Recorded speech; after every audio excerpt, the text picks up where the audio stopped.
2026年6月3號，華盛頓總教區發出一份官方聲明，聲明宣布一位叫做 Stephen 嘅神父即日起唔再擔任華盛頓總教區嘅區摩司。官方提到嘅問題包括佢公開將部分 UFO 現象同埋邪靈聯繫，亦包括佢同聖米高中心嘅社交媒體上面嘅活動。照表面睇呢件事其實好簡單啦，一位天主教區摩司公開話部分 UFO 可能係邪靈製造嘅欺騙。5日之後，教會收翻佢嘅區摩司職務。新聞標題已經自動幫我哋寫好晒啦。區摩司話 UFO 係魔鬼，結果就被教會撤職。但係1個月之後作出決定嘅麥克爾羅伊樞機又公開澄清，今次處理 Stephen 主要問題並唔係佢對 UFO 或者外星生命嘅個人立場啊，真正問題係區摩司呢一個職務應該保持私密、低調同神聖。於是而家有2個選項啦。第一份官方聲明的確係提到 UFO、邪靈同埋社交媒體嘅。第二份官方澄清又話核心唔係 UFO， 而係區摩司應唔應該高度公開化。2個講法都存在嘅。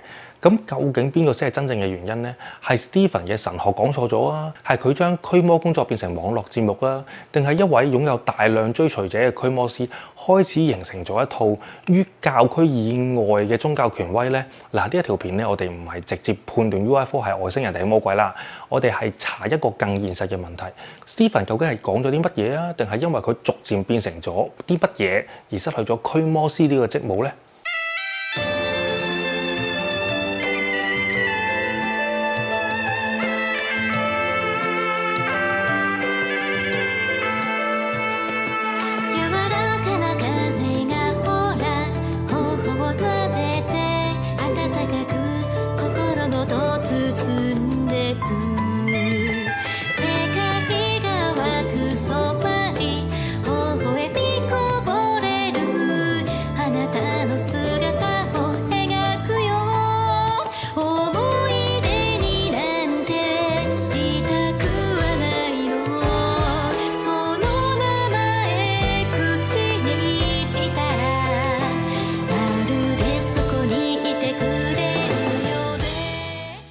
？Hello， 大家好，歡迎收睇我頻道，我係陳先生。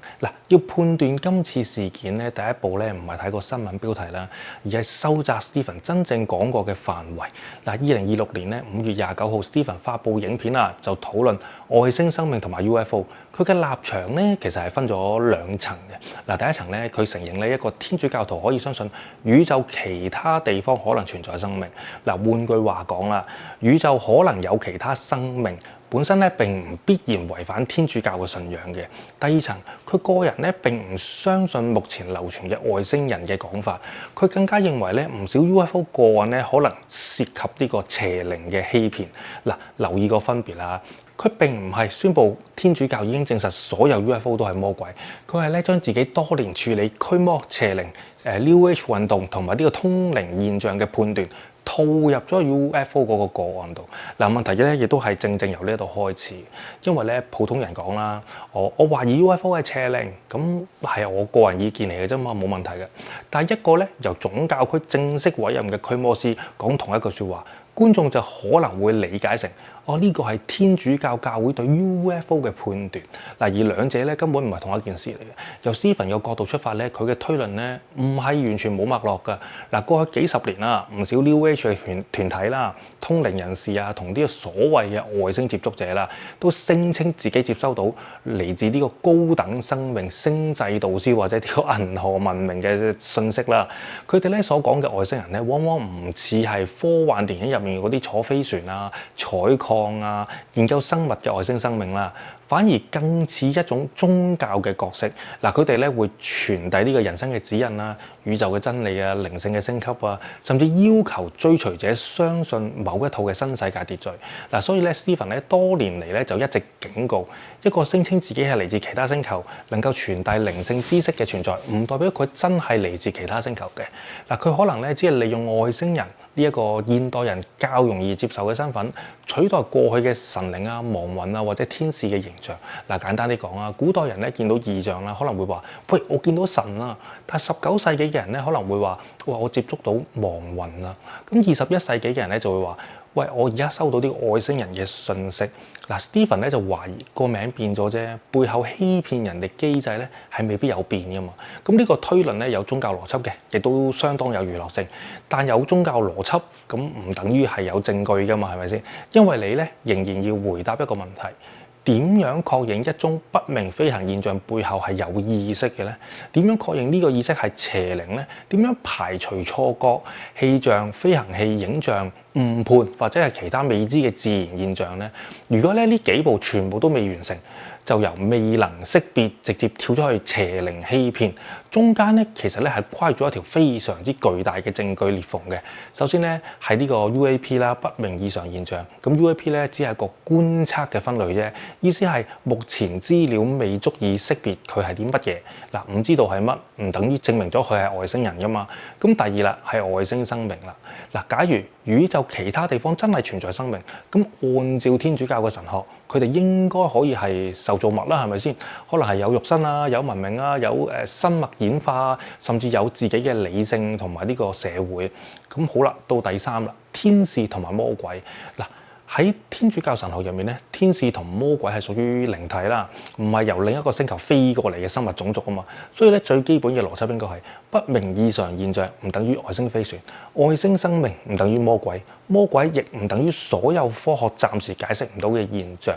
NASA 同埋全域異常解釋辦公室承認 UAP 作為觀測分類存在，但係目前冇證據證明 UAP 係嚟自外星文明啊嘛。而天主教官方亦冇宣布 UFO 係魔鬼，更加冇宣布外星生命一定存在或者一定唔存在。所以咧 ，Stephen 咧可以提出神學嘅可能性啦。第一個可能性咧，要變成大量嘅個案嘅判斷咧，仍然欠缺可以驗證嘅證據。嗱，5月29號啦，咁啊 Stephen 咧就發布影片啦。6月2號，黃錦文神父咧公開討論 UAP 外星生命同埋呢個信仰嘅問題。咁6月3號啦，華盛頓總教區宣布撤走 Stephen 嘅驅魔師任命，仲結束總教區同埋聖米高中心嘅正式關係。咁喺時間線上面睇啦，的確係非常之接近嘅，直情連埋一齊添。但係有幾樣嘢咧，一定要講清楚先。嗱，第一啦 ，Stephen 係冇被革除神職嘅。嗱，雪城教區咧其後咧就確認佢仍然係一名具有良好身份嘅神父，所以話佢被逐出天主教啊，被教會革職啊，呢啲講得太大嘅啲標題。準確啲嘅講法係佢失去咗華盛頓總教區正式委任嘅驅魔師職務，唔係成個神父身份被炒魷魚，係一張由地方主教授權極度特殊嘅工作證被收翻啫。咁第二啦，黃錦文神父同 Stephen 咧係冇公開互相交鋒嘅，將事件寫成兩大神父正面鬥法咧，戲劇效果係有嘅，但係而家咧呢個時間線係唔支持嘅。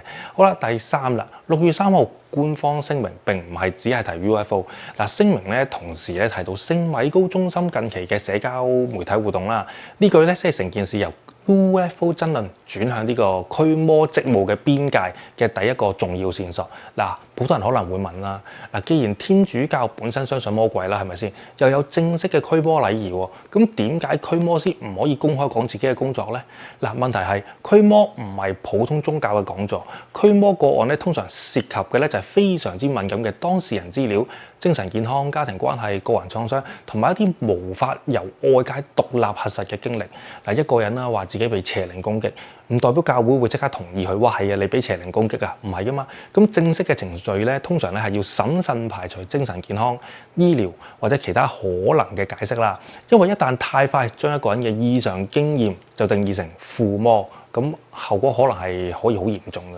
因為驅魔師真正擁有嘅唔只係宗教嘅知識噶嘛，佢亦擁有一種由主教授權嘅制度權力。嗱，佢嘅説話啦，可以係影響信徒點樣去理解疾病啊、幻覺啊、恐懼啊、靈異經驗啊同埋現實。正因為咁，驅魔師傳統上面咧唔係一種公開嘅明星職業啦，佢咧唔應該好似啲靈異節目主持人咁，或者好似我咁啦，每個星期咧討論一次世界上面最新嘅神秘事件。因為咧，當佢公開評論 UFO 啊、通靈啊、New Age 運動啊、外星接觸啊，觀眾其實係未必分得清楚邊啲係教會正式嘅訓導，邊啲係驅魔師工作嘅經驗，邊啲只係佢自己神學嘅推論。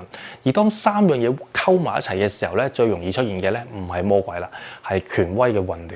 嗱，到26年嘅7月啦，密克爾羅伊樞機再解釋今次決定。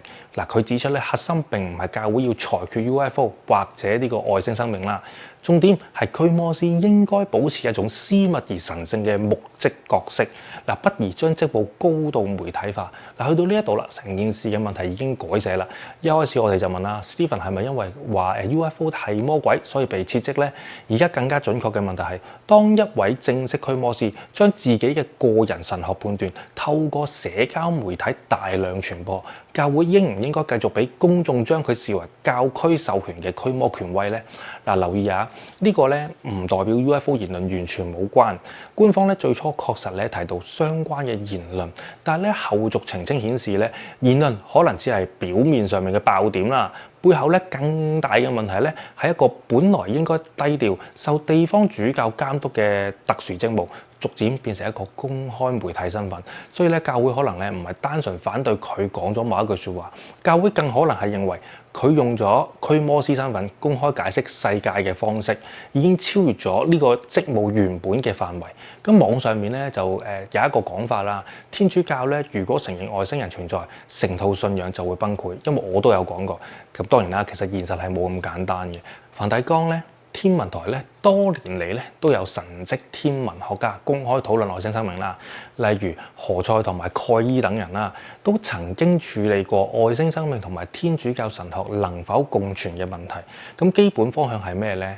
係宇宙如果存在其他生命，佢哋仍然可以係天主創造嘅一部分。嗱，發現外星生命會產生呢個大量神學問題啦。咁啊，例如佢哋有冇原罪啊？需唔需要救贖啊？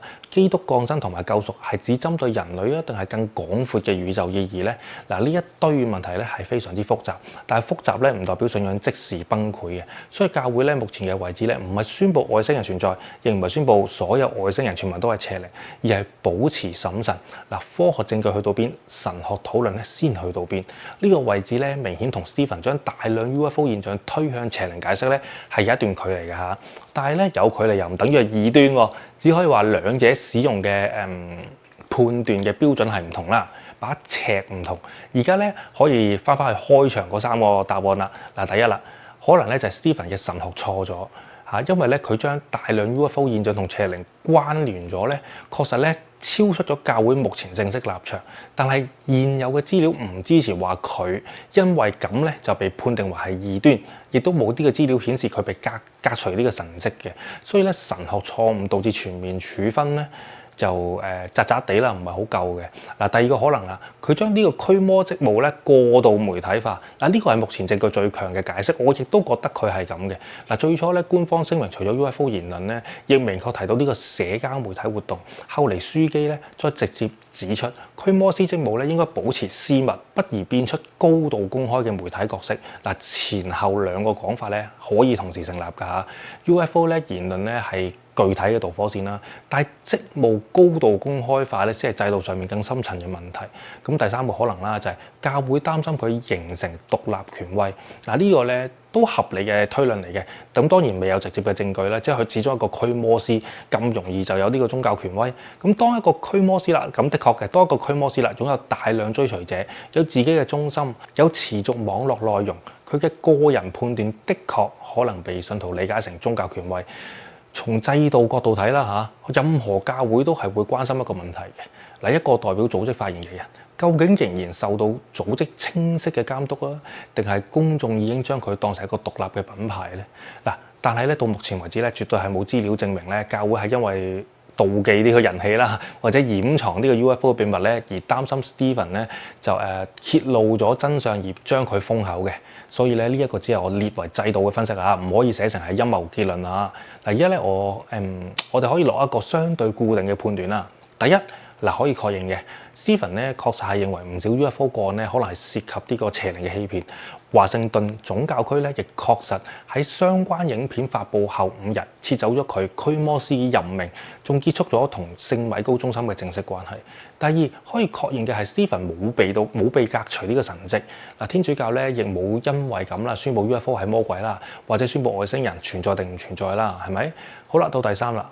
目前最合理嘅判讀係咩呢？ UFO 言論咧係事件其中一個爆發點，但係更深層嘅制度問題咧係驅魔師職務應唔應該被高度媒體化，以及個人討論同呢個教會正式權威之間應該點樣劃界嗱。所以咧今次真正嘅衝突咧唔係簡單到話外星人對魔鬼、科學對宗教，唔係嘅，亦唔係一場由黃錦文神父同 Stephen 之間嘅神學擂台，都唔係嗱。真正衝突係當人類面對未知，究竟邊個有資格睇呢一個未知去命名呢？